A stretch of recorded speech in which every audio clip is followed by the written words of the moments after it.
Hello, this is Roland. I'm coming to you from the present. I'm sitting here in my room, outside, sunshine. A little bit of sunshine is filtering into the room, making some pretty shadows on the wall. It's a beautiful mid-afternoon in late summer. And I'm talking to you from the present. And I'm not talking to you from something that I thought up and pre-planned. I'm not talking to you from something in my memory. I'm not talking to you from fantasy. I'm talking to you from the present. And that is a very nice place to be, in the present. And you say, well, that's pretty obvious, but it's not obvious, because most people, if you're like most people, you spend a great portion of your day lost between your own two ears. Lost in thinking about what happened, what he said, what she said, what they did, what went wrong, or what you did right, trying to relive past glories or rearrange the past if things didn't work out quite right. Often resentfully. Why did she say that? What did she mean by that? They didn't appreciate me. The boss didn't say I did a good job. And so on. Or lost in thinking about the future.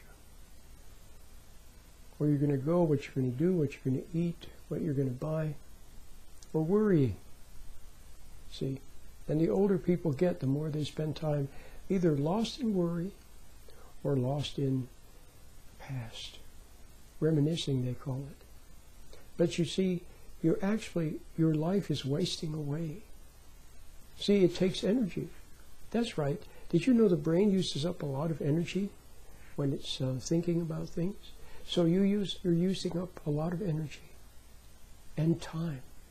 See, people, as they get older, their life wastes away. Thinking about the past or worrying about the future. And then watching television, and watching movies, watching sports, or engaged in some useless trivia. Or wasted away fixated to other people. Especially when we resent or judge other people. See, a lady who resents her husband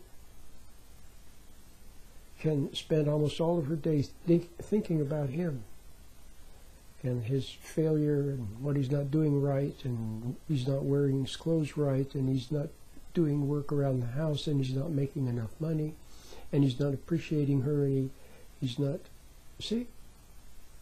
Spend the whole day thinking about that. So now do you see how remarkable it is for a human being? See, that's the way people live their lives that way. I was going to say it's a remarkable thing. In the sense it is. To be in the present. Coming to you from the present and speaking from the present. Okay? And good things come out. Good things are coming out of this, of my present. See, the present is reality. See, unreality is lost in fantasy. Right? Thinking about the past, worrying about the future, that's fantasy. Reality is all around you. And reality is real, and it's true, and it's based upon truth. If you look at the world in terms of chemistry, physics, biology, it's based upon principles of math, of physics, of trigonometry, of calculus, see, and it's all true, and it's based on truth. See, math is true. Principles of biology are true. Principles of physics are true. See, it's all true. So there's something about truth that's very important. And that is why. So you either live in the truth, see, and then but if you want to, so there is truth, and there's the truth that made the truth. See, God is truth. God created the principles. He created math. He created physics. He created chemistry. He created all of it. He created humans. And based upon principles. So to the extent that you live honestly. So now, how do you separate yourself from reality, from God, from truth, from principle? Well, there's a lot of ways, but the biggest ways are, number one, what I already said. Number one on the list has to be being lost between your own two ears in fantasy and illusions and daydreams and pipe dreams and nostalgia and worrying and planning and scheming, because it's unreality. So that's one way to be separated from the truth. Another way to be separated from the truth is to become emotional. Another way is to make something more important than what's right. Make something too important. Some goal. Getting something that you want. See? Some notion that you want to make come to pass. As soon as you become goal-directed, as soon as you have a goal, any goal at all, even the goal of being a nice person, then that goal becomes more important, see, than what's true. And you focus on that goal, and reality retreats. Truth retreats. And one hypnotist called it a monoideic trance. A monoideic trance. He called hypnosis a monoideic trance, being lost in a trance over one idea. And so if you have some goal, look at somebody who makes something too important. They can spend too much money. They can do bad things. They can hurt other people. They can forget their responsibility. All over something that they make too important. See? So can you see how ambition then also separates you from reality? Because when you're ambitious, well, you have a goal, don't you? But when you make that too important, then what goes out the window? Principle. You forget principles because of what you want. See? Ambitiously. So can you see that, of course, some people are very ambitious. You see them, and you see that they have, that you see, what do we say? They don't have principles? They're ruthless?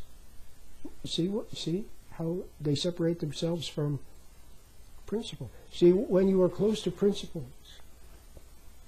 then they influence you. They restrain you. See, we have this animal nature. We're part animal. You really should get some of my books.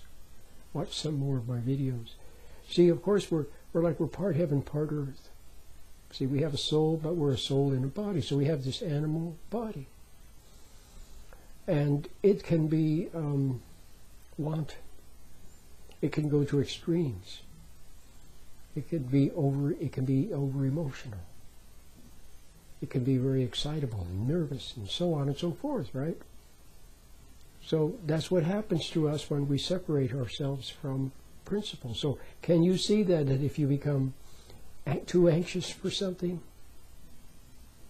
impatient, can you see that impatience is a separation from reality, from truth? So when you're separated from reality, remember that reality is not only what is, but it's what made the what is. It's the principles on which what is made, and then it's also the creator of what is, who gives everything meaning. And so when you separate from truth, you're separating yourself from the protection of principles.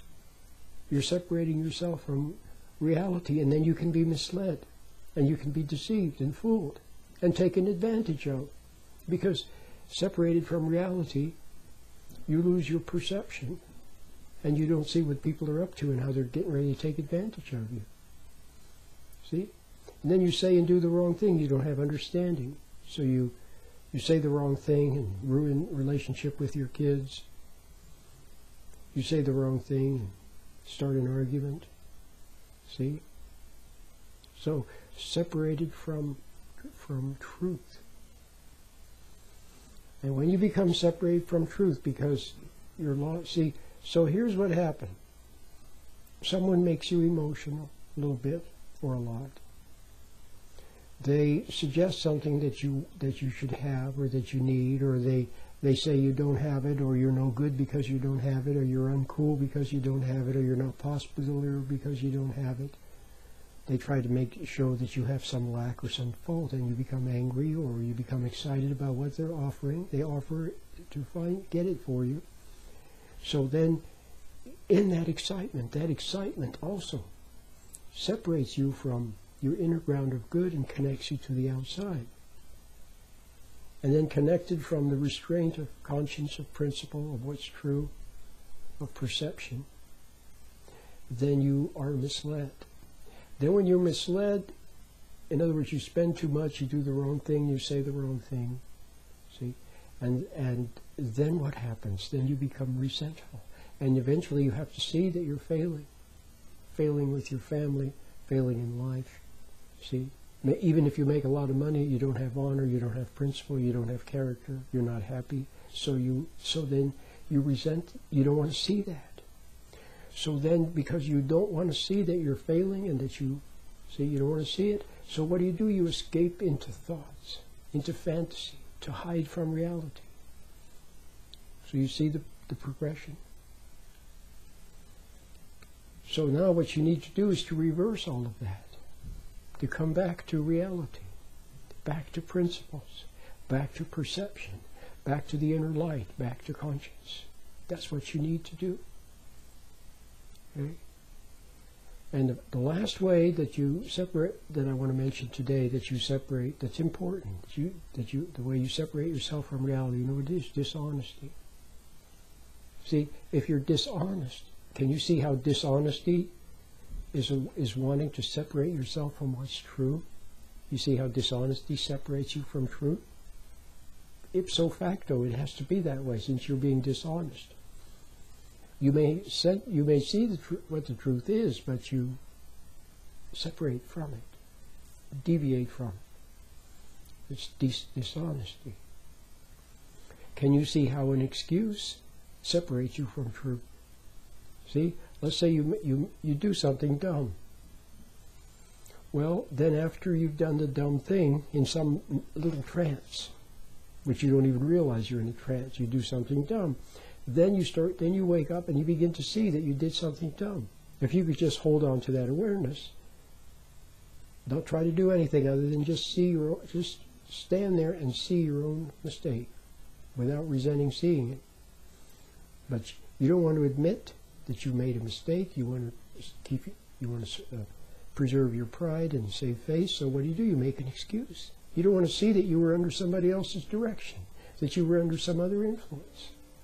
So what do? You make an excuse, and the excuse is a denial of the truth. Okay? So if you want to come back to reality, here's a couple of things you can do. First of all, you can be honest with yourself. Okay? For the time being, let's not talk about being honest with don't lie to others. Okay? Don't lie to them. That's important. Don't lie to them. Don't take advantage. Just be honest. Okay? But don't go tell your boss off. See, a lot of times we suppress speaking up, and then all of a sudden we speak up with anger and we say the wrong thing. So just spend a little time with yourself. Don't go out and try to change the world. Okay? Spend a little time with yourself and be honest. If you don't know, then admit that you don't know. If you mess up, just see that you messed up. If you can't help yourself, then just say, I can't help myself. Okay? Don't make an excuse. Don't make any excuse. Okay? Just live very simply. Say what you mean what you say, but above all, be honest with yourself within. You don't even have to tell any other people. You don't say to people, oh, I messed up. Just quietly see that you did, or see that you didn't get it quite right, or see that you somehow didn't get it right and you don't even know how, but you just didn't. Just see that. So now you're getting closer to reality. And then the other thing, of course, is that you can start to use my meditation. My meditation helps you to practice being in the present and not lost in thought. See, even if you are in the present and not lost in thought, see, even for just a second, in that second you already have made contact with reality, and something good from reality flows into you. See? So you could get the meditation and begin practicing being in reality, where the birds are singing, and the sky is blue, and you hear little noises around. Reality. Practice being in reality and not lost in your thoughts. Okay? So I've given you a couple of clues as to how to start turning your life around. My name is Ron.